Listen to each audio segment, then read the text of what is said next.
This one creative practice changed the game for my creativity and art. Do you ever struggle to feel inspired creatively? Maybe you're excited and energized to paint or write or make some music, but as soon as you sit down to actually do it, your mind goes blank. You might do what I used to do before that I thought was helpful, but was actually sabotaging my creative energy. I would get online with the intention of finding some inspiration and some creative ideas, only to spend way too much time on there and lose out on all that creative time and end up feeling less and less motivated to actually make something original and something from my heart. Whenever I did this, I find myself going through 3 phases. The first phase where I'm really excited about what I'm seeing and I'm thinking, ooh, I could create something that's inspired by that, and ooh, what could I do with that color scheme, and what if I tried painting in that kind of style. The second phase was where then I would start to hit overwhelm because there were so many different ways to do things and so many different ideas and so many possible rabbit holes I could go down that it got really overwhelming pretty quick. And then the third phase, which I didn't always hit every time but happened often enough, was doom scrolling, where instead of getting creatively inspired, I started to compare myself to everybody's art that I was seeing and feeling worse and worse about my own abilities by comparison. By the end of those sessions, I'd be thinking, I'll never be good enough, my work sucks by comparison, and it would just end up being pretty mean to myself in my head. So I quickly learned that this would eat up a large amount of my creative time that I had set aside to make something. And I also found that it could really knock my game off, not just for that day of creating, but sometimes even I would go weeks after that without making anything. The thing that was holding me back was having so many creative possibilities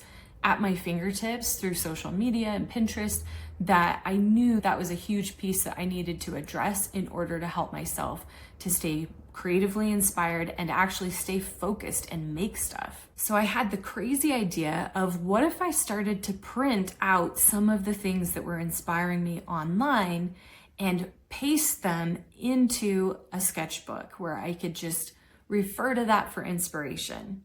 Now, I really didn't expect this idea to take off for me like it did, but it has been huge for me and I am never looking back. So these books that I put, any art that I've found online or even that I've taken photos of from books or from outside that I've printed off and I've put into the book, I call them my inspiration book, but it's really a similar creative process to creating a junk journal or art journaling, or even an art reference journal. It's where I collect things that inspire me and I get to play with them in a low stress, no pressure space. The number one rule of these books that I've set for myself is this is all about play and experimentation. It is not about perfection. So if it happens to come together and look beautiful, then that's a bonus and that's a cherry on top. And believe me, there have been spreads that I have not loved after they're done.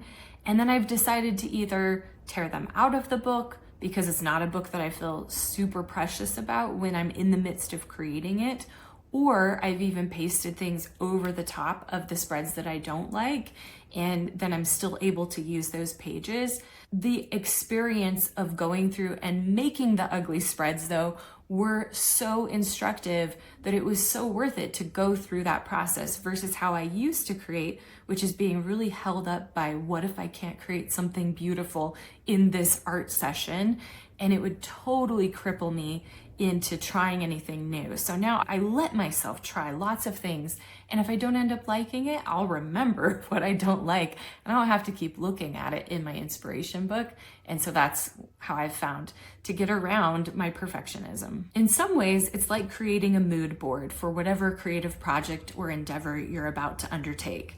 So I think inspiration books could work amazing for any type of creative endeavor. If you're doing a home remodel or you're redecorating, it could be such a fun space to gather inspiration and try new things together and see what it looks like on paper before you start investing in actually putting those pieces together in real life with your home. I think it also could be an amazing space for musicians. You could gather all of these ideas and thoughts for musical pieces that you want to write into your inspiration book, and it could be a great space where you could even note in the margins little phrases and things that you might want to incorporate into a song that could be really meaningful. I also love it for anybody who is a photographer and who's wanting to take their skills to the next level or try to create something different, or a cake decorator, or any creative endeavor truly, whether you're writing a book or doing absolutely anything creative. An inspiration book could be such an anchoring practice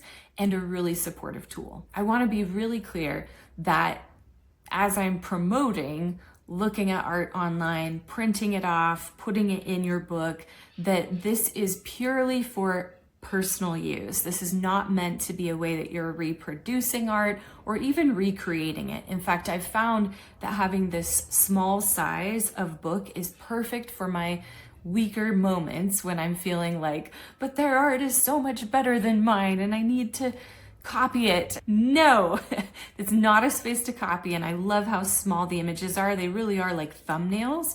And so I can't copy them, which is amazing because then I can just take my ideas, inspiration, whatever it sparked in me, and go create off of that instead. Now, if you're nervous about copyright still though, because there are different copyright rules all over the world, then go with whatever works for you and inspires you. You could use royalty-free images. You could also contact the artists who inspire you and just make sure that they're okay with it.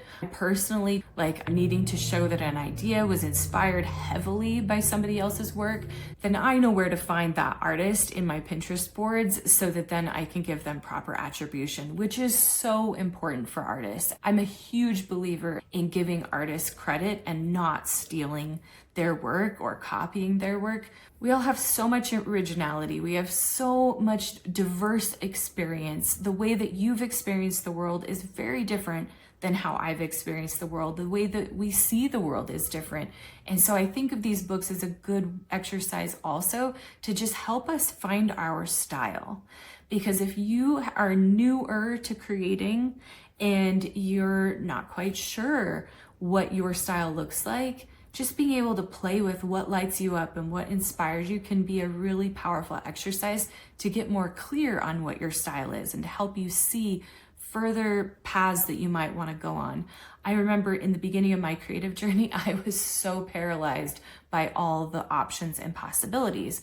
As somebody who wanted to go more into illustration and visual arts, I didn't know if I wanted to be an oil painter or a watercolorist or a charcoal artist or acrylics or what I wanted to do. Mixed media, oh my gosh, that stuff is so fun. And I was so distracted by all the things because they all looked fun and they all looked cool, and I could find art in every genre that I was inspired by and that I liked.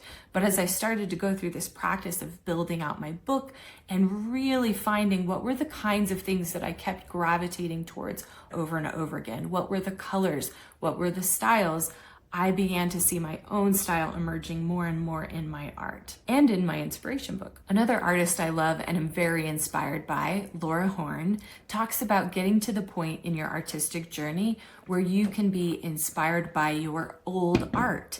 And I could see myself getting to that point at some point, probably even soon. On my easel right now, I have a couple of pieces that I drew a year or two ago, and I've got them up there because they feel like the style and the brush strokes that I really want to capture in some of the pieces that I'm working on now. So your inspiration books can be a helpful way of getting to that point where you are producing more and more of your own creativity, your own art in whatever form, so that then you're more and more inspired by what you're creating and the ideas there. Something I really love about working in my inspiration books is being able to try seemingly totally unrelated things next to each other to see if they can work. I have been so intrigued and inspired by embroidery for a while, and I keep playing with ideas of how could I weave embroidery and watercolor, or embroidery and my charcoals or my pencil drawings. How could I put it together?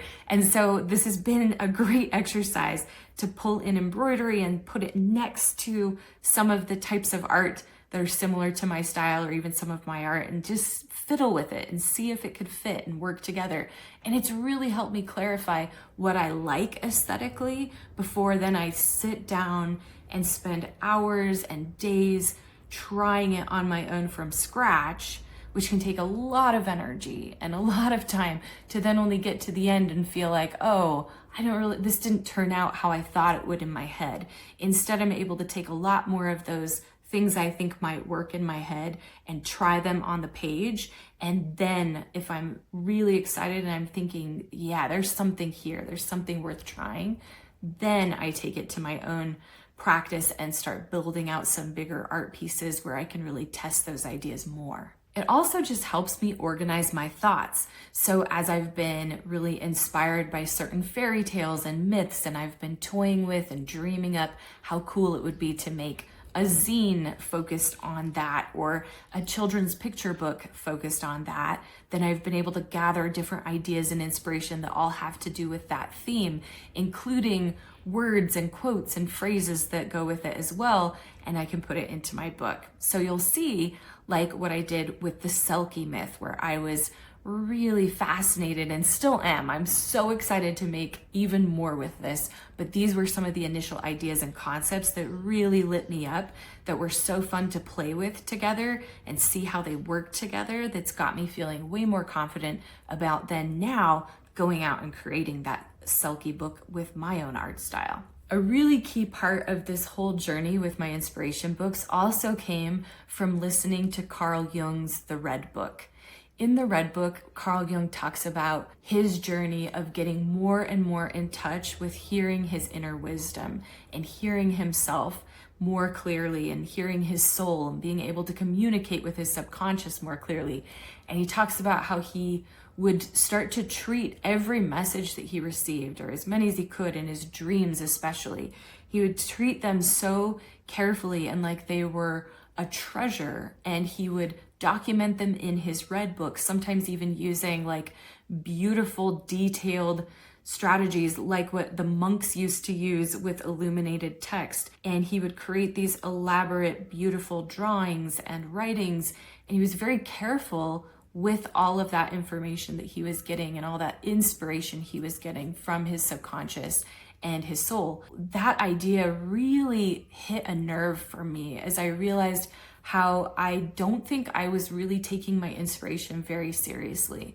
And whenever it would come, or even as I'm scrolling through Pinterest and I'm seeing, I just like everything. I just like so many things that my inspiration was probably like so frustrated. Please just listen. And so I have found that by putting it into a book, it's also a way of me treating my inspiration with a lot of care and even treating it like it is sacred, so that I can hear that voice in me a lot more clearly, especially when I go to create. It's also made such an impact with me not feeling like I need to wait for the muse to come and find me, because now if I'm feeling like I'm lacking some creative inspiration, I can just open up my books and I can find some inspiration really quickly, because I've captured those moments and all of that inspiration data and visuals that have really captured my fascination and my imagination. It's all captured inside of my book. There are two main times when I'll create in my inspo books. The first time is if I'm really in depth in a certain subject or a medium and I'm wanting to explore it further, like what I was referring to earlier. That's when I will just go crazy, gathering lots of inspiration and immersing myself in that theme or concept or genre. And then I'll spend a lot of time playing with those concepts and ideas then by placing them into the book and seeing how they all fit together. The other time that I use the inspiration book is it's a great practice to do when you don't have a lot of creative energy, you're not feeling very inspired. If you're anything like me, sometimes I would go to work and then I would come home thinking that I would be able to paint or draw or make something, only to sit down and feel like I was too tired and I couldn't even put my brain together in those ways to do that. And so in those moments, it's been such a helpful exercise to then just pull out my box of inspiration that I've been capturing, and it's already cut out so that I can start playing with putting things together and seeing what fits and seeing what's inspiring me that day. And it doesn't take long for me to start to get really inspired after those sessions. If you're wondering how and where I found most of my images, I will say the majority of them came from Pinterest. Also, some of them came from Instagram, and then some have come from books that I have around the house that I've just taken pictures of illustrations or words or other things that have been really inspiring to me, and I've put those in the book as well. I also sometimes like to play with putting in some of my own original art into the book at times. For example, this is a painting I was doing where I was playing with this idea of being able to communicate the concept of a selkie in this specific way. And so it was fun to test it in my book. And then I took that idea and that inspiration and made it into this larger painting, which was really fun to create. I didn't quite have the courage before playing with it in my inspiration book to actually take it and build it out on the big sheet of paper and spend the hours on it to even see if I would like it at the end. So it was a great way to test it. I've also really gotten into making stamps and carving them. And so this is a fun place where I've captured some of those stamps that I've made because I want to remember them, especially when I go back into some of these projects to take them deeper. Like when I make my Selkie book later, I want to remember all this good stuff, including my carved stamps. At this moment, I don't know how they're going to fit into that situation and project, but I'm excited to see if they can, and they're captured there, so I won't forget about them. As I mentioned, since I love embroidery so much, I had the crazy idea, also inspired by Carl Jung treating his books so carefully and preciously, that I thought, what if I could embroider covers for my inspiration books? And initially, I wasn't sure if it would work. It is one of the scariest things I've ever done to make the cover after the book is already made, but it's a good exercise in letting go and creativity. If you're curious about seeing a little bit more of what that process looks like, other than what I'm showing you now, it is pretty scary because I've been cutting the inside of the book that at that point I'm in love with. I really like all the inspiration in there. I don't want to mess it up, and I have to cut it out to then put the embroidered cover on, but it's been so worth it. So now I'm hooked. I'll do it every time this way, even though there's a few anxious moments in there. It is so worth it because then afterwards, these books feel like they come alive to me and they feel like they're mine and like my heart and soul. I've been embroidering themes into the covers that relate to some of the themes that are in the book. So like in this, you'll see, because this was the Selkie book, I have a seal, and then I also was capturing some inspiration for the book that I've been writing, Goldilocks and the Three Wild Bears, which is a picture book, and it'll be coming out hopefully soon. And so I put that inspiration in here too by putting a bear on the back. I've also been working on the cover for my next inspiration book. I've now completed 2.5 inspiration books, and I don't know that I'll always be making as many of them. I can see it where my energy is starting to taper there and I don't feel as much drive to go in and spend a lot of time looking at other people's ideas because I've been doing this practice for a while. So I am taking my time with my third book. But for my second book, I'm really excited to be creating this cover because I was studying and really spending a lot of time with the Bluebeard fairy tale, which is all about this key in this dangerous place, and it's a dark and gloomy story, which is fantastic. I love it. So I wanted a key on the cover, but I didn't want to embroider something too dark and creepy because I wanted it to fit with the aesthetic of my other books and feel light and airy and fun, but also still have deep meaning. And so then I put in irises because they are a symbol of courage and hope and perseverance. And so I thought that combo was really nice together. So I have loved pulling that out. Which, side note, there's a plug for also when I'm too tired and I just can't sit down to draw or paint in the ways that I want to.